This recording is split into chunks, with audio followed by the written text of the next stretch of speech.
Hello guys, welcome to my channel Saraswati classes. आज आपके लिए नया टॉपिक आया है मुदालिर आयोग, जिसको हम लोग क्या बोलते हैं, माध्यमिक शिक्षा आयोग।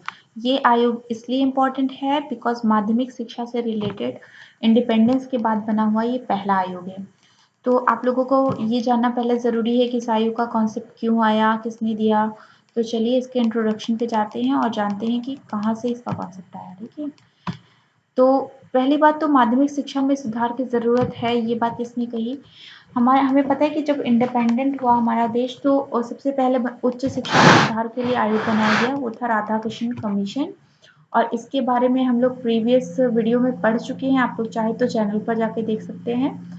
तो जब राधा कृष्णन आए तो उन्होंने बोला कि उच्च शिक्षा में सुधार तभी हो सकता है जबकि आप मिडिल स्कूल्स यानी प्राइमरी के बाद होता है मिडिल, ठीक है, यानी माध्यमिक स्तर पर आप शिक्षा में सुधार करिए, क्योंकि इसके बाद ही बच्चे उच्च स्तर में एडमिशन लेते हैं। अगर वहाँ पे उनका बेस क्लियर रहेगा तो वो हायर एजुकेशन में अच्छा परफॉर्म करेंगे। तो फिर इसी बात का विचार करते हुए 1948 में ताराचंद समिति का गठन किया गया, जिससे कि माध्यमिक शिक्षा में सुधार किया जा सके। बट इस कमेटी ने क्या किया कि इसने बहुत ज़्यादा अच्छे रिकमेंडेशन नहीं दिए जो एग्जीक्यूट नहीं किए जा सकते थे प्रॉपरली। ये बहुत उचित इन्होंने सजेशंस नहीं दिए थे, इसीलिए इनके सजेशंस को क्या किया गया, बाद में रिजेक्ट कर दिया गया। और 23 सितंबर 1952 आया, यहाँ पर माध्यमिक शिक्षा आयोग का गठन किया गया। ठीक है, ये बहुत इंपॉर्टेंट है। और इसकी अध्यक्षता की थी डॉक्टर लक्ष्मण स्वामी मुदालियर ने। उस समय वो क्या थे कि जो मद्रास विश्वविद्यालय था वहाँ के कुलपति भी थे ये। इस आयोग का उद्देश्य क्या था? इसका उद्देश्य बेसिकली था कि माध्यमिक शिक्षा की प्रेजेंट उस समय क्या सिचुएशन थी तत्काल, और क्या-क्या चीज़ें हैं जो उसको इम्प्रूव करने के लिए सुझाई जा सकती थी। ठीक है, फिर नेक्स्ट था कि इस आयोग ने रिपोर्ट जो दी थी गवर्नमेंट को, वो 244 पृष्ठों की थी और इस पे ऑब्जेक्टिव क्वेश्चंस भी बनते हैं।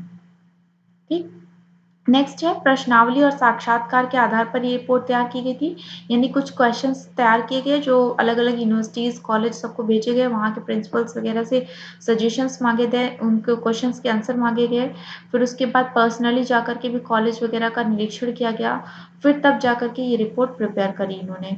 रिपोर्ट जो प्रस्तुत की थी गवर्नमेंट को, वो पूछा जाता है ऑब्जेक्टिव में कि कब की थी, तो 29 अगस्त 1953 को की थी। चलिए देखते हैं कि इसकी रिकमेंडेशन में क्या-क्या इन्होंने कहा था, और उससे पहले हम जानेंगे कि क्या-क्या रिस्पॉन्सिबिलिटी इस आयोग को दी गई थी। मैंने बोला 2 चीज़ें कही गई थी, पहला तो कि माध्यमिक शिक्षा का स्तर क्या है, ये बताया जाए, क्या-क्या इसमें प्रॉब्लम्स हैं अभी, उसके बाद उन प्रॉब्लम्स को कैसे रिज़ॉल्व करना है। तो इनको जो कार्यक्षेत्र सौंपा गया था वो पहला ये था कि प्रांतों में यानी स्टेट्स में जाकर के वो देखें कि कैसा प्रशासन चल रहा है माध्यमिक स्कूलों का, और उसका संगठन कैसे हो रहा है, और उसके बारे में सुझाव भी दें कि किस तरह से इसको उचित बनाया जा सकता है। सेकंड, उन्होंने कहा कि माध्यमिक स्तर का पाठ्यक्रम क्या है और उसका शिक्षण स्तर क्या है, ये बताइए कैसा है इस प्रेजेंट में, और उसमें कैसे सुधार हो सकता है। फिर छात्र अनुशासन के बारे में भी समीक्षा कीजिए। फिर वेतनमान और सेवा शर्तों की समीक्षा करके बताइए। फिर माध्यमिक विद्यालयों की स्थिति क्या है, उसकी समीक्षा करके बताइए। फिर माध्यमिक शिक्षा की समस्याओं की स्थिति क्या है, वो जज करके बताइए, और कैसे उसमें इम्प्रूवमेंट करना है ये भी। तो ये सारे कार्यक्षेत्र इस आयोग को दिए गए थे। इसके लिए इन्होंने क्या-क्या किया, चलिए अब हम वो जानेंगे, यानी रिकमेंडेशन ऑफ मुदालिर आयोग या फिर माध्यमिक शिक्षा आयोग क्या-क्या थे। तो और जो मैं नेक्स्ट हम लोग पढ़ाने जा रहे हैं अभी आपको, तो इसमें क्या करना है, इसके लॉन्ग क्वेश्चन भी बनेंगे, सो एक-एक पॉइंट को बहुत ध्यान से देखिएगा। चलिए स्टार्ट करते हैं। मुदालिर आयोग के सुझाव यानी रिकमेंडेशंस ऑफ मुदालिर आयोग। पहली रिकमेंडेशन जो थी उसमें था कि माध्यमिक शिक्षा में क्या-क्या दोष हैं, ये बताना। उन्होंने ये बताया क्या-क्या दोष थे। माध्यमिक शिक्षा का उद्देश्य क्या था, केवल उच्च शिक्षा या फिर विश्वविद्यालय शिक्षा में प्रवेश पाना रह गया था। जितने स्टूडेंट थे उनको ये लगता था हमें वही चीज़ें पढ़नी है जिससे हम एंट्रेंस क्वालीफाई कर सकें या फिर हायर एजुकेशन के लिए हमारा एडमिशन हो सके, तो वो उसी वे में पढ़ाई करते थे। ठीक है, सेकंड, पाठ्यक्रम अव्यवहारिक था, मतलब बच्चे कोई भी ज्ञान की ऐसी चीज़ें नहीं सीखते थे जो उनके रियल लाइफ में काम आ सके, वो सिर्फ थ्योरेटिकल पार्ट में रह गए थे, बुकिश नॉलेज इकट्ठा कर रहे थे। तो ये भी क्या हो गया था, कहीं न कहीं अव्यवहारिक पाठ्यक्रम हो गया था। जो भी पाठ्यक्रम था उसमें कुछ ऐसी चीज़ें इंक्लूडेड नहीं थी जो उनके फ्यूचर में कहीं न कहीं काम आती। फिर नेक्स्ट था पाठ्यक्रम संकीर्ण था, कुछ विषय जो है उसमें शामिल किए गए थे, जो काम के हैं कि नहीं, काफ़ी विषय तो काम के भी नहीं थे, जो मतलब रियल लाइफ से जुड़े हुए नहीं थे, फिर भी वो शामिल थे। फिर थर्ड इन्होंने कहा कि अंग्रेजी जो है वो अनिवार्य विषय था उस टाइम पर, है ना? ये भी एक दोष था। शिक्षण विधियाँ भी दोषपूर्ण थी, मतलब लोगों को बच्चों को क्या होता था क्लास में डिस्क्राइब कर कर के पढ़ाते थे, लेक्चर मेथड ज़्यादा यूज़ किया जाता था, है ना? प्रोजेक्ट मेथड का यूज़ क्या होता था, कम होता था, तो ये भी एक कहीं न कहीं कमी थी। फिर नेक्स्ट है अनुपयुक्त समय सारणी, बच्चों को ध्यान में रख कर के समय सारणी नहीं बनाई गई थी। कुछ-कुछ जगह पे तो कठिन-कठिन सारे सब्जेक्ट एक साथ रख दिए गए थे और ईज़ी-ईज़ी एक साथ रखे गए थे, तो बच्चे क्या होते थे उसमें बहुत ही डिस्टर्ब हो जाते थे, है ना? उनके ऊपर बर्डन बहुत पड़ता था, तो समय सारणी में सुधार की ज़रूरत थी। फिर स्कूलों में अत्यधिक छात्र संख्या होने की वजह से क्या होता था, स्टूडेंट और टीचर में कम्युनिकेशन नहीं हो पाता था और इसकी वजह से ब बच्चे क्वेश्चन्स नहीं पूछ पाते थे फ्रैंकली टीचर से। तो वे क्या होता था, ये भी एक समस्या होती थी। शिक्षक नियुक्ति का उचित मानदंड भी नहीं तय था। ये भी नहीं फिक्स था कि जो टीचर है उसकी एलिजिबिलिटी क्या होनी चाहिए, है ना? तो उसकी योग्यता क्या होनी चाहिए, बहुत डिसाइडेड नहीं था और साथ में ये भी नहीं देखा जाता था कि शिक्षण करना उसे आता भी है कि नहीं, इन सब चीज़ों पे कम ध्यान दिया जाता था। नेक्स्ट था सहपाठचर्या का भी अभाव था, यानी एक्स्ट्रा करिकुलम जो एक्टिविटीज़ होती हैं, वो कम कराई जाती थी कॉलेजेस में। नेक्स्ट था दोषपूर्ण परीक्षा व्यवस्था, जो परीक्षा व्यवस्था थी उस समय वो निबंधात्मक ज़्यादा थी, तो इससे क्या होता था बच्चों का नॉलेज टेस्ट नहीं हो पाता था। कोई भी क्वेश्चन पूछा है वो अपने मन से बहुत सारी चीज़ें लिख डालते थे, ठीक है? और एग्ज़ैक्ट उनको आंसर नहीं करते थे उस चीज़ों का, तो इससे क्या होता था बच्चों का एग्ज़ैक्ट नॉलेज टेस्ट भी नहीं हो पाता था। तो ये सारे तो दिक्कतें हो गई।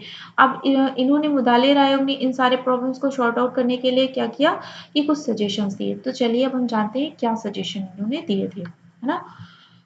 तो नेक्स्ट है सबसे पहले इन्होंने प्रशासन और वित्त के संबंध में सुझाव दिया। तो क्या सुझाव दिए? पहला जैसे इन्होंने कहा कि प्रांतीय शिक्षा सलाहकार बोर्ड बनाई जानी चाहिए प्रशासन के लिए। इसकी ज़रूरत क्यों थी? क्योंकि अगर प्रांतीय शिक्षा सलाहकार बोर्ड बना दिया जाएगा, तो ये क्या करेगा टाइम-टाइम पर जो है सेंट्रल गवर्नमेंट जो एजुकेशन को वो कर रही है सपोर्ट कर रही है उसको अपनी सलाह दे सकेगी। फिर माध्यमिक शिक्षा बोर्ड ये क्यों बनाया गया था? अगर कोई भी स्टेट पर जो बोर्ड बनाया जाएगा तो इसका बेसिकली काम क्या होगा पाठ्यक्रम बनाना किसी स्कूल के लिए, कॉलेज के लिए, फिर उसको मान्यता देना, टाइम-टाइम पर स्कूल कॉलेजेस का निरीक्षण करना, ठीक है, परीक्षाएँ कंडक्ट कराना, उसके बाद उन्हें प्रमाण पत्र देना, तो जैसे यूपी बोर्ड हो गया, बिहार बोर्ड हो गया, तो ये सब क्या है इस तरह के बोर्ड जो है उस समय भी गठित किया जाना। फिर शिक्षा निदेशक की भी नियुक्ति करना, शिक्षा निदेशक यानी डायरेक्टर ऑफ एजुकेशन, इसका क्या काम होगा? इसका बेसिकली काम ये डिसाइड किया गया कि अगर इसको नियुक्त किया जाएगा तो ये क्या करेगा शिक्षा मंत्री को जाकर के सारी इन्फॉर्मेशन दे सकेगा, जो भी करंट में प्रॉब्लम है वो उनको कम्युनिकेट कर सकेगा। और प्रबंध समितियों का भी इन्होंने सुझाव दिया। प्रबंध समितियाँ क्यों ज़रूरी थी? क्योंकि ये क्या करेगी जैसे शिक्षक की नियुक्ति जो भी कॉलेज में हो रही है, उससे रिलेटेड अगर कोई प्रॉब्लम है, कोई नियम बनाना है, तो वो सारा कुछ क्या करेगी प्रबंध समितियाँ करेंगी, ठीक है? नेक्स्ट था तकनीकी शिक्षा बोर्ड। इन्होंने कहा टेक्निकल एजुकेशन जो भी दी जा रही है, उसके लिए एक अलग से बोर्ड बनाया जाना चाहिए और वो बोर्ड किसके अंदर में काम करेगा? All India council for technical education के निर्देशन में काम करेगा। नेक्स्ट इन्होंने चलिए देखते हैं वित्त के बारे में क्या कहा। इन्होंने कहा केंद्र जो है सेंट्रल गवर्नमेंट वो स्टेट गवर्नमेंट को क्या करे आर्थिक सहायता दे। ठीक है और इससे क्या होगा वो इंस्टीट्यूशंस वगैरह में जो भी इम्प्रूवमेंट करने हैं उसमें वो काफ़ी हेल्पफुल हो जाएगा। सेकेंड है स्कूलों को प्राप्त दान जो भी स्कूलों को दान करना चाह रहे हैं लोग वो दान करें और वो उसको क्या कर दिया जाए टैक्स फ्री कर दिया जाए। फिर ये चाहते थे कि स्कूल के लिए जो भूमि हो वो भी गवर्नमेंट निःशुल्क उपलब्ध कराए। स्कूल के लिए आवश्यक सामग्री जो है वो भी कस्टम फ्री हो जाए जिससे से ज़्यादा सामग्री स्कूलों में बच्चों के लिए लाई जा सके, है ना? नेक्स्ट है तकनीकी शिक्षा है तो उद्योग पर कर लगा जाए। अगर टेक्निकल एजुकेशन कॉस्टली पड़ रहा है तो उसके लिए जितनी भी इंडस्ट्री वगैरह है वहाँ पर टैक्स लगाया जा सकता है। तो इस तरह की इन्होंने पहला सुझाव दिया। फिर देखिए चलिए नेक्स्ट क्या है इनका इन्होंने इसमें ही प्रशासन में ही बोला कि मान्यता के संबंध में इन्होंने क्या कहा कि सभी शर्तें पूरी होने पर ही मान्यता स्कूलों को दी जाएगी और वो मान्यता कौन देगा बोर्ड देगा। नेक्स्ट इन्होंने कहा कि कार्य अगर करने में स्कूल सक्षम नहीं है तो उसी की मान्यता को समाप्त भी किया जा सकता है। विद्यालय के निरीक्षण में इन्होंने कहा कि अगर स्कूलों का निरीक्षण करने के लिए एक निरीक्षण मंडल होना चाहिए और निरीक्षण मंडल का काम क्या होगा कि स्कूलों के गुण और दोष बताए, जो भी कमियां हैं वो उन्हें बताए और उसको रिमूव करने के लिए उनकी हेल्प करें। फिर नेक्स्ट उन्होंने कहा कि माध्यमिक शिक्षा का उद्देश्य क्या रखा जाए। ये बहुत ज़रूरी है कि उद्देश्य निर्धारित करना। पहला तो कि योग्य नागरिक बनाना उद्देश्य होना चाहिए, बच्चों का सर्वांगीण विकास करना ये एक उद्देश्य होना चाहिए और एक नेतृत्वकर्ता व्यक्ति का निर्माण विकास हो सके, ये भी बात ध्यान में रख कर के एजुकेशन दी जानी चाहिए, इसका करिकुलम डेवलप किया जाना चाहिए। ठीक है, तो ये इस तरह की रिकमेंडेशन है ना प्रशासन और वित्त से संबंधित दी। फिर नेक्स्ट हम देखते हैं कि नेक्स्ट क्या रिकमेंडेशन थी इनकी। इनका था माध्यमिक शिक्षा का संगठन कैसा हो। तो पहला इन्होंने कहा कि जो माध्यमिक शिक्षा दी जाए वो हमेशा प्राइमरी एजुकेशन कंप्लीट होने के बाद दी जाए। सेकंड इन्होंने क्या कहा कि 11 से लेकर के 17 आयु वर्ग के लोगों को ही माध्यमिक शिक्षा दी जानी चाहिए, मतलब कम से कम 7 वर्ष का पाठ्यक्रम ये होना चाहिए। माध्यमिक शिक्षा को इन्होंने 2 लेवल में डिवाइड कर दिया। पहला तो 3 साल का इन्होंने कहा कि मिडिल या जूनियर सेकेंडरी स्कूल होना चाहिए और 4 वर्ष का हायर सेकेंडरी होना चाहिए। नेक्स्ट इन्होंने क्या कहा कि माध्यमिक शिक्षा जो है वो सिर्फ कक्षा 11 तक यानी 11th क्लास तक होनी चाहिए। 12th को इन्होंने गायब कर दिया, जैसे आज 12th भी है बट उन्होंने उस टाइम कहा कि 12th नहीं होना चाहिए, 12th को क्या करो डिग्री कोर्स में शामिल कर दो और इस तरह से डिग्री कोर्स का पाठ्यक्रम 3 साल का रखिए। कृषि, इंजीनियरिंग, मेडिकल इस तरह की चीज़ों में इन्होंने न्यूनतम योग्यता बोली कि कम से कम उच्चतर माध्यमिक शिक्षा प्राप्त हो और 1 वर्ष का पूर्व व्यावहारिक पाठ्यक्रम भी उसने किया हो। उच्चतर माध्यमिक स्कूल में इन्होंने बहुउद्देशीय स्कूल खोलने की बात की। तो ये बहुत इंपॉर्टेंट है ऑब्जेक्टिव पॉइंट ऑफ व्यू से, क्योंकि पूछा जाता है बहुउद्देशीय स्कूल खोलने का रिकमेंडेशन किसने दिया था? माध्यमिक शिक्षा आयोग ने दिया था। फिर पाठ्यक्रम क्या है? इन्होंने कहा सामान्य शिक्षा भी दी जाए और साथ में व्यावसायिक शिक्षा भी दी जाए, रोजगार परक शिक्षा होनी चाहिए। नेक्स्ट कहा कि कुशल कर्मकारों हेतु पॉलिटेक्निक भी खोला जाना चाहिए। तो ये भी क्वेश्चन ऑब्जेक्टिव में बनता है कि पॉलिटेक्निक खोलने की सबसे पहले रिकमेंडेशन किस आयोग ने दी थी? तो माध्यमिक शिक्षा आयोग ने दी थी। फिर पब्लिक स्कूलों को आर्थिक सहायता धीरे धीरे इन्होंने कहा बंद कर दी जाए और विकलांगों के लिए विशेष विद्यालय और बड़े नगरों में प्रौद्योगिकी संस्थान यानी इंजीनियरिंग इंस्टीट्यूट्स खोले जाएं। ठीक। नेक्स्ट इन्होंने भाषा के बारे में देखिए क्या कहा। इन्होंने कहा हिंदी को अनिवार्य विषय कर देना चाहिए। इसका रीज़न ये है कि हिंदी एक तो हिंदी हमारी राजभाषा है, दूसरा जितने भी गवर्नमेंट में काम हो रहे हैं वो सारे हिंदी में हो रहे हैं। सेकंड, माध्यमिक स्तर पर अंग्रेजी को क्या कहा अनिवार्य कर दिया जाए। इसका रीज़न ये है कि बच्चे जब हायर एजुकेशन लेने के लिए जाएंगे तो उनका एक बेस क्लियर रहेगा और वो क्योंकि हायर एजुकेशन ज़्यादातर इंग्लिश में ही होती थी तो उन्हें प्रॉब्लम नहीं होगी आगे चल के। संस्कृत को इन्होंने कहा पाठ्यक्रम में शामिल किया जाए, क्योंकि हमारी जो देश की संस्कृति है इसको बचाने का सबसे अच्छा तरीका यही है और संस्कृत क्या है हमारे भारत में मैक्सिमम जितनी भाषाएं हैं वो इसी से जनरेट हुई हैं। तो संस्कृत को पाठ्यक्रम में होना अनिवार्य होना चाहिए, ठीक है, मतलब ज़रूरी है। फिर पाठ्यचर्या के लिए इन्होंने क्या कहा कि पाठ्यचर्या जो जो भी बनाई जाए वो वास्तविक जीवन से संबद्ध हो, लचीला पाठ्यक्रम हो, उपयोगितापूर्ण भी होना चाहिए। चलिए नेक्स्ट रिकमेंडेशन देखते हैं, छठवीं शिक्षण की प्रावैधिक विधियां। इसमें इन्होंने कहा जो भी शिक्षण विधियां प्रयोग की जा रही हैं वो कहीं ना कहीं तार्किक नहीं है, बच्चों की आवश्यकता के अनुरूप नहीं है, उसे बच्चों क्या कर रहे हैं, बच्चों में ज्ञान सही से डेवलप हो नहीं पा रहा है। तो ऐसी शिक्षण विधियों का प्रयोग किया जाए जो बच्चों के अंदर उचित मूल्य और दृष्टिकोण को उत्पन्न कर सके, यानी वो अपना फ्यूचर देख सके, है ना, और चीजों को जब भी पढ़ाया जाए तो वो उसे विजुअलाइज कर सके।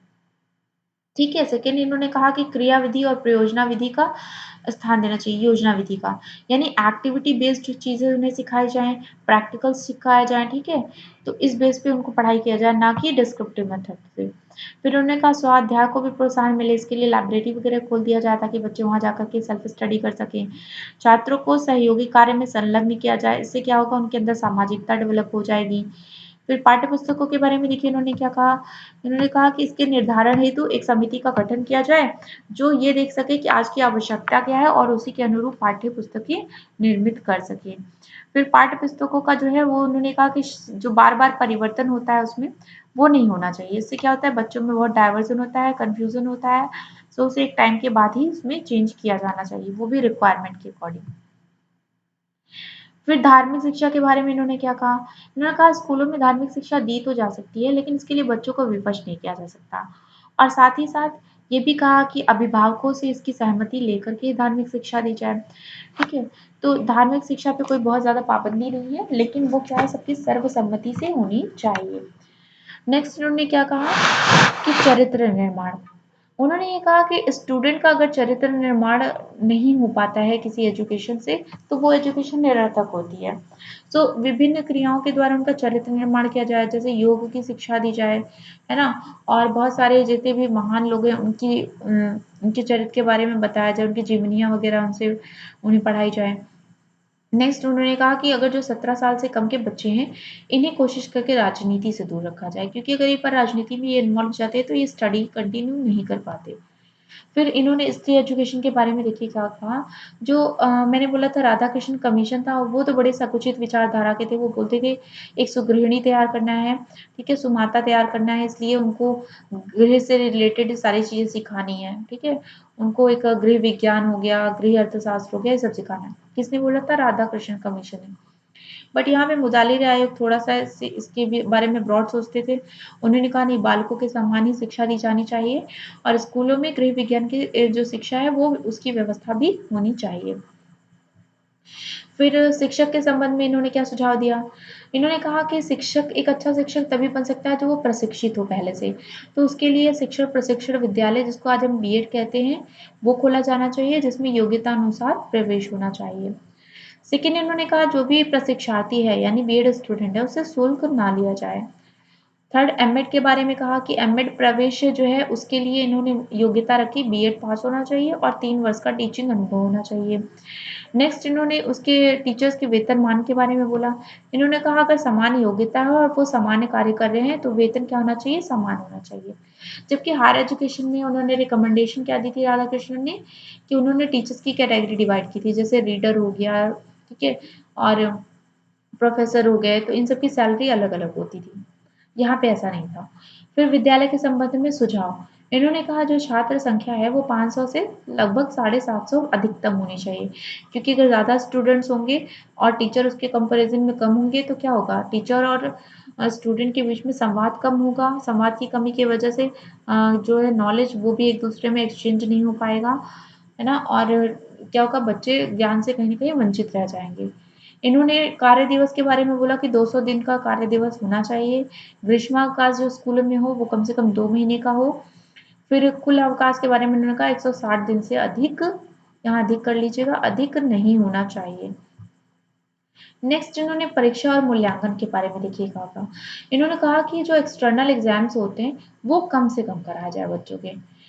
सेकंड, जो भी प्रश्न पूछे जाते हैं एग्जाम में वो ऑब्जेक्टिव होने चाहिए, ऑब्जेक्टिव बेस्ड होने चाहिए, क्योंकि निबंधात्मक ऐसे बेस्ड क्वेश्चन होने पे क्या होता है, बच्चे कुछ भी लिख देते हैं क्वेश्चन का आंसर, वो प्रॉपर एग्जैक्ट आंसर नहीं करते, उनको उस चीज़ की नॉलेज नहीं हो पाती है, तो उनका नॉलेज भी टेस्ट नहीं हो पाता। ठीक है। थर्ड इन्होंने कहा पाठ्यक्रम समाप्ति पर एक सार्वजनिक परीक्षा होनी चाहिए। ठीक है, जब पाठ्यक्रम समाप्त हो जाए तो एक कंबाइंड एग्जाम करा दिया जाए मूल्यांकन के लिए। फिर मूल्यांकन के लिए इन्होंने बोला कि बीच-बीच में इंटरनल एग्जाम होने चाहिए, पीरियोडिकल टेस्ट होने चाहिए और स्कूल का रिकॉर्ड भी रखा जाना चाहिए कि बच्चे ने क्या-क्या इम्प्रूवमेंट हुआ है। फिर मूल्यांकन के लिए इन्होंने कहा ग्रेड सिस्टम भी लाइए। ऑब्जेक्टिव क्वेश्चन पूछा जाता है एग्जाम में कि ग्रेड सिस्टम की रिकमेंडेशन किसने दी थी? तो माध्यमिक शिक्षा आयोग ने दी थी। इन्होंने कहा अंकों में मूल्यांकन ना किया जाए। ठीक है। फिर चलिए कुछ रिवीजन करते हैं हम लोग इसका लास्ट में क्या-क्या है। जैसे कि ताराचंद समिति ने अपनी रिपोर्ट कब दी थी? ये सब ऑब्जेक्टिव क्वेश्चंस पूछे जाते हैं, इसलिए यहाँ पे मैं रिवीजन के पॉइंट ऑफ व्यू से रखा है। तो इन्होंने रिकमेंडेशन दी थी 1949 में। मुदालियर आयोग ने अपनी रिपोर्ट कब दी? 29 अगस्त 1953 में। नेक्स्ट है माध्यमिक शिक्षा बोर्ड का अध्यक्ष कौन होगा? तो कौन होता है? शिक्षा निदेशक होगा। थर्ड की माध्यमिक शिक्षा जो है वो किस आयु वर्ग के लिए होनी चाहिए? ये रिकमेंडेशन माध्यमिक शिक्षा आयोग ने जब दी तो उसमें क्या आयु वर्ग रखी? तो 11 से 17 ईयर्स के बच्चों को देनी चाहिए। मुदालियर आयोग ने पाठ्यक्रम का विभाजन कितने वर्गों में किया? तो 7 वर्गों में किया। और इन्होंने जो रिपोर्ट सौंपी थी वो कितने पेजों की थी? तो वो 244 पेजों की थी। तो ये सारे इंपॉर्टेंट क्वेश्चंस हो गए मुदालियर आयोग से रिलेटेड। और सबसे ज़्यादा ईयर तो बहुत ही इंपॉर्टेंट है, आप सब लोगों को याद रखना है। अगर कोई क्वेश्चन इससे रिलेटेड बनता है तो आप लोग पूछ भी सकते हैं। ठीक है, तो इस बेस पे क्या हो सकता है, इस आयोग का मूल्यांकन भी किया जा सकता है। कुछ चीज़ें सब में अच्छी होती हैं, कुछ खराब होती हैं, तो इस आयोग में भी कुछ कमियाँ रह गई थी और कुछ थोड़े पॉजिटिव चीज़ें भी थी, ऐड हुई थी, तो उसके बेस पे आप इसका मूल्यांकन भी कर सकते हैं। तो चलिए, अगर आपका कोई क्वेश्चन बनता है तो आप कमेंट करिए, और अगर नया वीडियो चाहिए तो प्लीज़ सब्सक्राइब करिए मेरे चैनल को, और लाइक करिए, शेयर करिए, ताकि थोड़ा सा मोटिवेशन मिले और अच्छा वीडियो बने। Thank you guys.